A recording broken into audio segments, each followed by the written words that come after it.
Donc, cher Malo, c'est moi qui vais vous recevoir. Nous sommes ravis donc de vous accueillir à la Galerie La Source après votre exposition comme invité d'honneur à l'Essor. Nous vous proposons un lieu donc plus grand et c'est l'ancienne école de garçons dédiée aux artistes ayant une démarche artistique.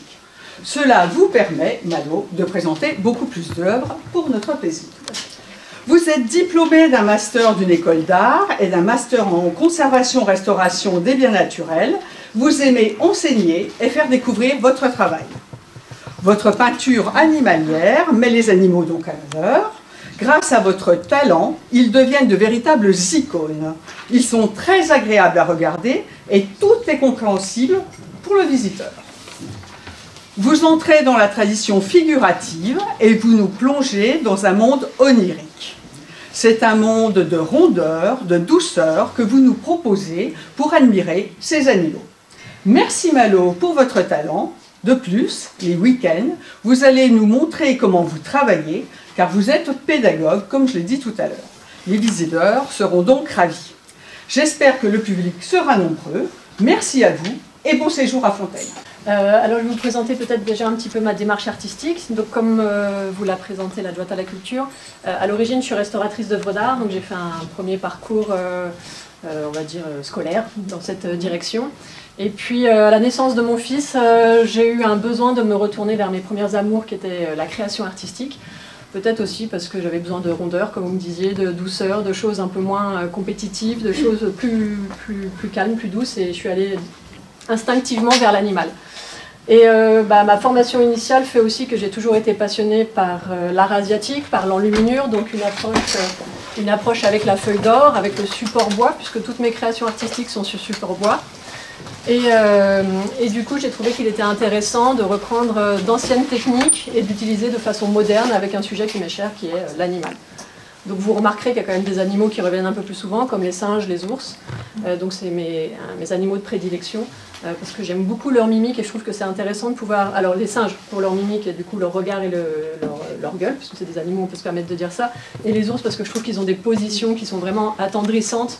Et du coup j'ai trouvé intéressant de pouvoir les exprimer au travers de ma peinture. Et alors je travaille donc avec de la feuille d'or, ce ne sont pas des fonds qui sont peints, c'est exclusivement des feuilles de métal, donc feuilles d'or, ça peut être des feuilles de cuivre ou des feuilles d'argent. Et l'animal est peint à la peinture acrylique. Voilà, ce n'est pas de la peinture à l'huile, c'est de la peinture acrylique, puisque j'aime pouvoir travailler vite. Comme il y a beaucoup de détails, j'aime pouvoir aller vite et que le poil est vraiment du volume. Et donc je trouve qu'il est intéressant avec une peinture acrylique, qui est une peinture qui sèche très vite, de pouvoir travailler et créer ce volume de cette façon. Et pour peindre un animal comme ça, il y a à peu près 6-7 couches de peinture. Pour vous donner un petit peu, voilà. Et sur un ours comme ça, il y a 2 mois de travail. Voilà, ça donne un petit peu une idée de ma démarche. Et sinon, après, en dehors de ma démarche, au niveau de mon cursus, vous disiez que j'étais pédagogue. En fait, j'enseigne aussi dans une école d'art sur Paris, à la restauration du patrimoine, pas la création artistique, mais j'ai toujours un pied dans l'école.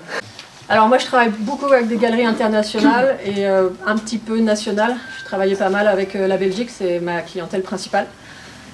Bruxelles, Knock, Liège, Namur. Et puis j'ai travaillé avec Londres aussi, j'ai déjà eu des expositions à New York.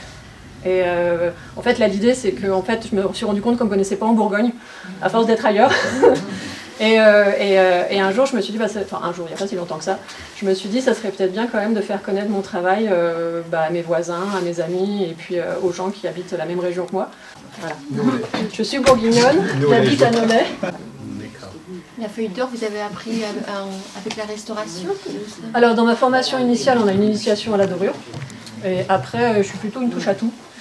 Donc, alors déjà, c'est vrai que jeune, moi, ce qui m'a amené à la restauration du patrimoine, c'est que je voulais être enlumineur. Donc pour ceux qui ne connaissent pas les enluminures, ce sont les lettrines d'ornements médiévaux. Et il y a toujours de la feuille d'or dedans. Sauf que c'est beaucoup plus petit. Mais moi, mes premières œuvres, elles étaient toutes petites en fait. Je faisais du 10 par 10 et du 20 par 20. Et c'est quand j'ai des galeristes qui ont commencé à me démarcher qui m'ont dit ah, c'est très beau, mais nous, les petits formats, ça ne nous intéresse pas. Et, vous avez exposé au musée François Pompon. Oui.